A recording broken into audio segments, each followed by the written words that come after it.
नरेंद्रपुर बजार में पुलिस पालिला सड़क सुरक्षा सप्ताह।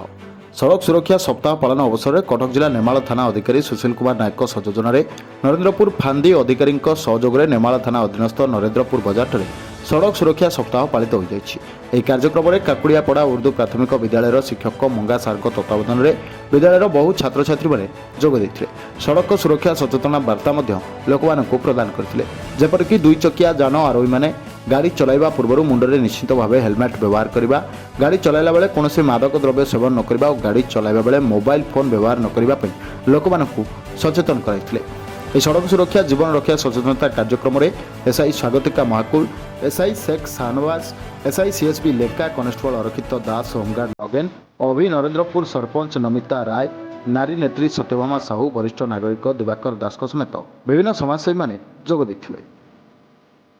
Report news 18+।